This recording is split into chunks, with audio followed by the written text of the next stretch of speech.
Bonjour à toutes et bonjour à tous, on se retrouve aujourd'hui pour une nouvelle vidéo et voilà, ça fait un petit moment, je me suis dit que il y avait un petit soleil qui se trouvait là, c'était le temps de faire une vidéo tant qu'il faisait beau. Non, en réalité, voilà, je suis juste à Limoges là actuellement entre quelques rendez-vous et quelques entretiens pour le travail et justement je viens de voir une information assez intéressante pour Microsoft, donc c'est ça le sujet qui va être intéressant. C'est de voir un petit peu ce qu'il en est. Donc du coup je suis tombé là-dessus, alors bon... J'imagine qu'il y en a quelques-uns qui me regardent, qui comprennent à peu près l'anglais, bon, qui comprennent juste une chose, c'est que Windows est en train de voir, enfin Microsoft avec Windows est en train de voir pour avoir éventuellement un navigateur basé sur Chromium. Pourquoi? Parce que le navigateur Edge, eh ben, il ne prend pas trop au niveau des clients de Windows. Donc le fameux Edge qui se trouve là, évidemment. Donc il est rapide, hein, ça y a pas de souci, tout va bien. Boum boum boum, vous voyez, la lifestyle. On y va et c'est directement fait. Bon, après j'ai de la fibre, moi. Mais autrement, à part ça, j'ai même testé ça sur de la DSL et c'est vrai que ça marchait à peu près bien. Donc, il y a pourtant les extensions qui sont disponibles. Il suffit d'aller sur le store de Microsoft. Voilà, vous allez sur Edge, normalement ça. Voilà. Et là, vous avez les applis qui vont ici. Voilà. Donc ça, c'est des choses qui sont compatibles avec les extensions de Edge. Évidemment, ce qui est en haut, hein, une partie. Hein. Vous allez dessus, par exemple, vidéo download. Ça charge, et puis là, vous pouvez voir que c'est une extension qui est compatible avec Edge. Donc, ça, justement, c'est en place et tout. Mais, euh, toujours est-il que ça ne convient toujours pas. Et justement, ils se sont dit pourquoi on ne ferait pas avec une base libre comme Chromium. Voilà, apparemment, c'est ce qui se prépare.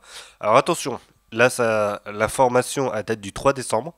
Voilà, 2018. Ça, c'est bien le seul truc qui est bien calé à l'européenne au niveau de la date, parce que généralement, c'est plutôt décembre 3 2018. Enfin voilà, ils ont un style d'écriture différent, les Anglais.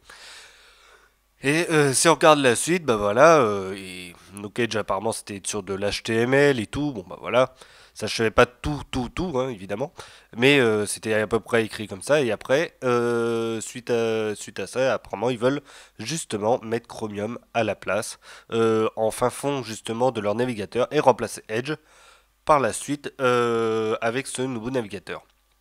Voilà, donc à suivre. Actuellement, ils sont en train de voir, ça j'ai vu, enfin, je prépare un ordi pour ça.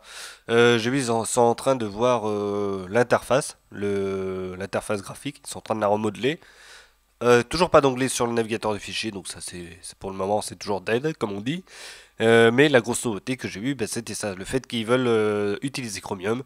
Et pour le coup, ça confirme petit à petit ce que Microsoft veut faire, c'est associer le propriétaire et le libre ensemble pour arriver à travailler. Voilà. Donc c'est plutôt pas mal, hein, c'est intéressant. Donc là, vous avez le nom de code actuel, Anaheim.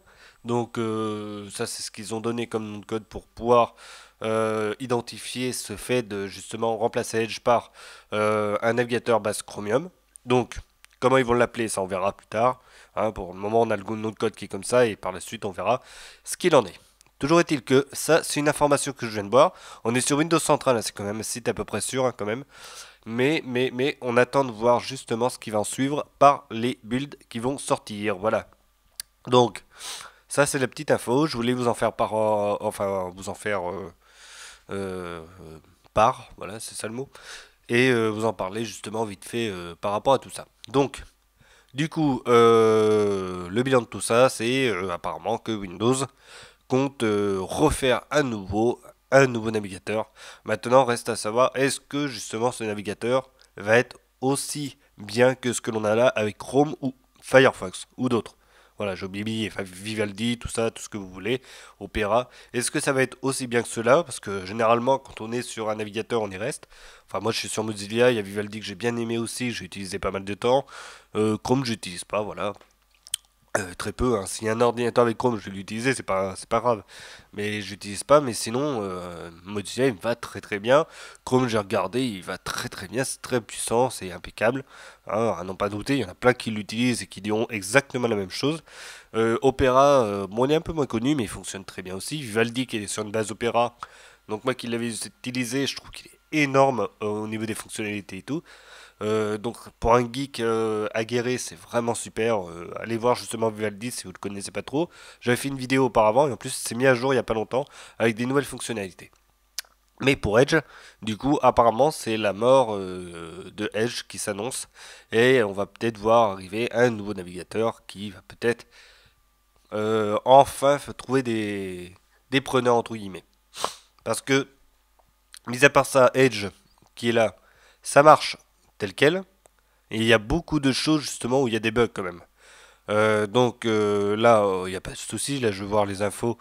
Ça fonctionne, mais on reste sur du MSN. Mais dès lors qu'on commence à atterrir sur des trucs avec du Flash ici et là, Flash Player, hein, je parle pour pouvoir faire de l'animation, ça va commencer à titiller un petit peu et voir des fois ne même pas marcher du tout. Donc c'est vrai que c'est un petit peu embêtant. C'est pour ça que justement, c'est toujours pas adopté à 100%. Voilà.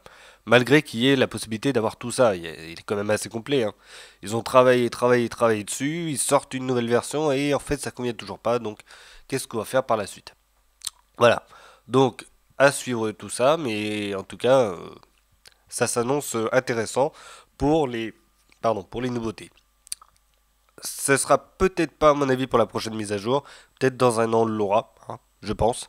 Là pour le moment, pour la prochaine mise à jour, ils sont en train de voir et remodeler un petit peu l'interface graphique de Windows, ça c'est ce qui est sûr par rapport à ce qui est sorti. Ce qui serait bien, c'est qu'ils s'intéressent un jour aux Anglais quand même et le mettre, le mettre au point quand même, parce que l'interface graphique c'est bon, elle est stable là, hein, actuellement. Ça n'y a pas de souci. Bon, il n'y a toujours pas autant de cohérence qu'il faudrait. Hein, ça manque toujours un petit peu de cohérence entre là-haut, c'est toujours pas bleu alors que j'ai demandé du bleu.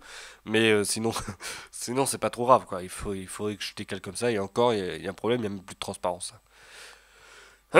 Donc, ceci étant, voilà, l'interface graphique, on a le temps encore d'y voir clair. Donc, ça c'est sûr. Là, il est en train de me faire un bug, je ne sais quoi là, je sais pas ce qu'il me fait. Mais allez donc vous intéresser, justement, si vous voulez Edge, mais aussi les onglets sur le navigateur de fichiers, parce qu'honnêtement, on attend, et puis on n'a toujours rien. Donc, alors que ça fait un moment, ça fait depuis les débuts des builds de Windows 10, que justement le public disent, oui c'est ça, sur les commentaires, mettez des navigateurs de fichiers avec des onglets. Voilà. Bon, il existe, hein, mais il faut le télécharger, et c'est une alternative au, au gestionnaire des fichiers actuel. Voilà, donc ce qui est embêtant. Ou alors on met des petits trucs comme Qt Tab Bar ou des choses comme Clover pour avoir des onglets, ou on est obligé de rester avec ça. Ou tout simplement on change de système d'exploitation et on va carrément sur Linux, macOS, est ce que vous voulez. Voilà, ou Android si vous voulez.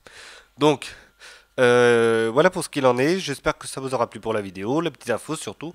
Et moi, de mon côté, je vais suivre ça à l'heure juste pour info. Là, pour le moment, j'attends des réponses par rapport à du travail, mais il est possible que je sorte peut-être de Limoges par la suite. Du coup, ce PC-là, j'aurai plus vraiment pour faire les tests. Ça va être un peu compliqué pour pouvoir faire les tests de système d'exploitation. Ça, je vais voir comment ça va se passer, mais de toute façon, il faudrait que je sois pris. Voilà. Mais si tel est le cas, je verrai comment je vais continuer les vidéos. Mais c'est vrai que pour le moment, ce qui prime, c'est comme le travail, parce que ça, c'est intéressant. Mais c'est malheureusement pas ce qui va me faire vivre à l'heure actuelle et pouvoir continuer les vidéos. Voilà, donc déjà un peu de travail, et ensuite, par la suite, les loisirs. Mais ceci étant, pour ce qui est des mises à jour de Windows et tout, j'ai mon petit PC portable, quoi qu'il arrive, que j'emmènerai avec moi si vraiment je pars travailler. Ce qui est possible qu'il se passe, c'est que je aille à Paris, du côté de Paris, pour travailler. Mais ce PC portable me suivra. Il y a du Linux. J'ai déjà présenté, hein, c'est le PC noir, c'est un Sony Vaio qui est toujours présent, qui a 8 ans. Il y a un Linux dessus, du Linux Mint, je crois que c'est en KDE d'ailleurs, et un système Windows 10 que je viens de mettre en mode Windows Insider, voilà, pour recevoir les builds. Donc sur du SSD ça fonctionnera très bien et je pense que ce sera pas mal pour continuer les vidéos et prendre des screenshots à partir de ça. Voilà. Mais par contre le problème c'est que pour parler de Linux et tout, si c'est le cas, je verrai comment je vais me débrouiller parce que le portable en question, il suivra pas, il pourra pas faire justement du dual système avec de la machine virtuelle parce qu'il est vieux. Voilà. Donc à suivre par la suite, mais je vous en tiendrai au courant de toute façon s'il y a un truc. Je vous mettrai une petite vidéo courte, une minute peut-être, pour vous dire ce qu'il en est de mon côté. Allez, en attendant, on se retrouvera pour une prochaine vidéo. Ça, c'est clair, quoi qu'il arrive. Et je vous dis à la prochaine. Salut tout le monde.